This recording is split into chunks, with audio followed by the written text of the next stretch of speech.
అన్న నమస్తే అన్న. నమస్తే అన్న. ఏ ఊరన్న మంది? మాది గోవిందరాలన్న. గోవిందరాల గ్రామం. ఏం పేరు అన్న నీ పేరు?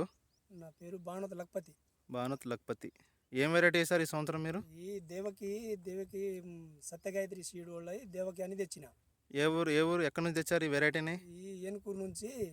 ఏనుకూరు షాప్ సత్యగాయత్రి షాప్ నుంచి తెచ్చారు ఈ వెరైటీని. తెచ్చిన. ఎట్లుందన్న ఈ వెరైటీ? బాగుందండి. లాస్ట్ ఇయర్ వేసారా మీరు?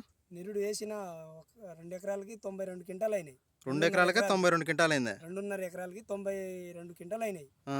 అయితే అదే తెచ్చి వేద్దామని 7 కూడా తెచ్చిన. 7 ఎత్తే కొద్దిగా బలం తక్కువ ఉండి కొద్దిగా ఇప్పుడైతే ప్రస్తుతానికి 35 క్వింటాలు తగ్గకుండా కాసినాయి. చూపెట్టండి ఒకసారి, తోట చూపించండి. ఇదే సార్, ఇగో ఇవే చెట్లు చూడు. కొమ్మకి కాయలే గుత్తులు కాసింది కానీ చూపెట్టండి. అసలు ఈ విత్తనాలు మళ్ళీ అసలు నేనంతా ఇవే తెచ్చుకున్నా బాగుండేది. చూపెట్టండి, కొంచెం ముందుకు చూపెట్టండి. ఇగో మొత్తం అదే విత్తనాలు. కాయ కూడా బారే. చూపెట్టమ్మా చెట్టు. పేరు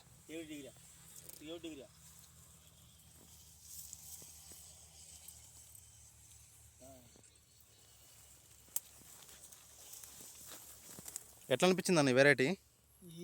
వేసుకోవాలి సార్. ఈ వాతావరణానికి ఎట్లా అనిపించింది మీకు ఈ సంవత్సరం? మంచిగా ఉంది. వైరస్ ఏమన్నా ఉందా ఈ వెరైటీలో? ఏమి లేదు అసలు. నల్లిగా అనేది దీనికి ఇప్పుడు దాకా రానియట్లే. నల్లి అయితే ఇంతవరకు అటాక్ అయితే కాలేదు. ఎన్ని క్వింటాల వరకు వచ్చింది అనుకుంటున్నారు మీ అంచనా ప్రకారం? ఇప్పుడైతే ఈడైతే 35 దాటిద్ది అనుకుంటా. 35 క్వింటాలు అయితే దాటిద్ది అనుకుంటున్నారు.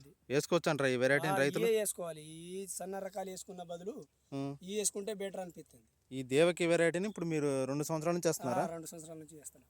ఇది ఎన్ని ఎకరాలు వేసారు ఇప్పుడు? ఈ 2 ఎకరాలు వేసిన సార్. 2 ఎకరాలు వేసారా? 2 ఎకరాలకి ఎంత వచ్చింది మీ అంచనా ప్రకారం? ఇప్పుడైతే నాకు 70 క్వింటాలు చిల్లరే వస్తాయా? ఆ కాయని బట్టే చెప్తానా. 70 క్వింటాలు చిల్లరే వస్తాయి. తక్కువేది కాదంటారు. వేసుకోవచ్చు అంటారా తోట రైతులు? వేసుకోవచ్చు. Okay sir, thank you.